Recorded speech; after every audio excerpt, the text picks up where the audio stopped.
High বন্ধুরা, শুভ দুপুর। তা আজকে রান্না করলাম আলু দিয়ে মটনের পাতলা ঝোল রান্না করলাম।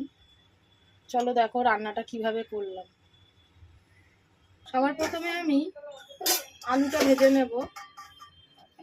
গ্যাসটা জ্বালিয়ে নিলাম। তেলটা আমি একেবারেই আন্দাজ করে দিয়ে দিলাম।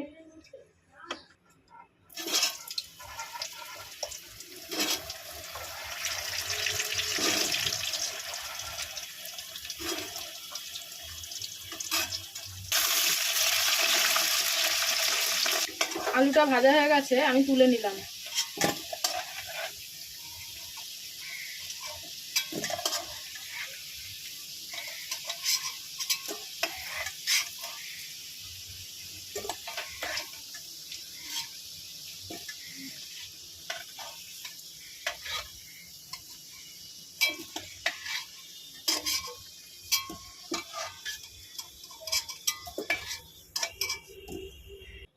পেঁয়াজগুলো আমি ভেজে নিলাম। আমি আজকে মটনের একদম পাতলা ঝোল করব, বেশি মশলা দেবো না, অল্প অল্প মশলা দেবো। পেঁয়াজটা ভাজা হোক, ততক্ষণে আমি মিক্সিতে মশলাটা করে নিই। পেঁয়াজটা ভাজা গেছে, আমি এবার লবণ দিয়ে দেবো পরিমাণ মতো, একটু চিনি দিয়ে দেবো,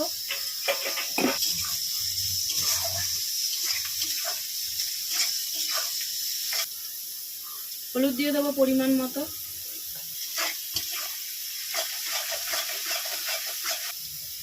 এখানে আমি মশলা করে নিয়েছি আদা, জিরে, কাঁচা লঙ্কা, একটা টমেটো আর রসুন।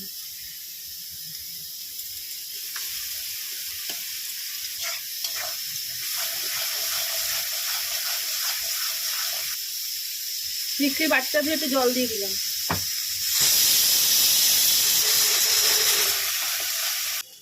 প্রেশার কুকারে আমি 3টে সিটি মেরে দিয়েছি নুন আর হলুদ দিয়ে। এবার মশলাটা কষানো হয়ে গেছে, তেল ছেড়ে দিয়েছে। এবার আমি মাংসটা দিয়ে একটু কষিয়ে নেব।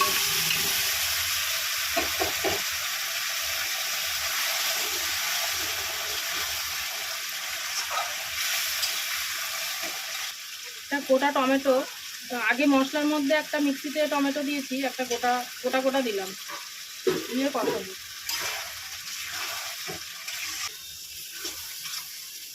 মাংসটা কষানো হয়ে গেছে, এই পর্যায়ে আমি একটু আলুটা দিয়ে কষিয়ে নেব।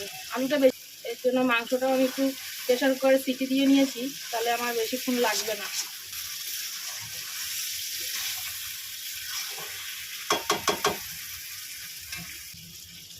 আলুটা দিয়েও কষানো হয়ে গেছে। এদিকে আমি এখানে জল গরম করে নিয়েছি, সেই প্রেশার কুকারে মাংসটা সেদ্ধ করেছি, ওই প্রেশার কুকারেই বসিয়ে দিয়েছি জলটা।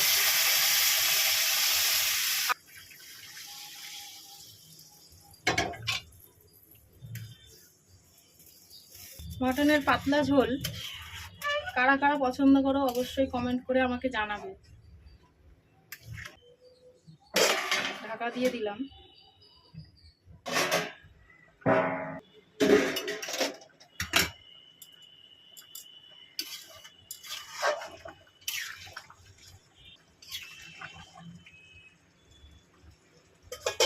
হয়ে গেছে দেখো বন্ধুরা, মটনের পাতলা ঝোল। লাল লাল না, আজকে কাঁচা লঙ্কা দিয়ে একদম পাতলা ঝোল রান্না করেছি মটনের। রাখছি বন্ধুরা, সবাই ভালো থেকো, সুস্থ থেকো, সবাই সবার পাশে থেকো, আমিও তোমাদের পাশে থাকবো।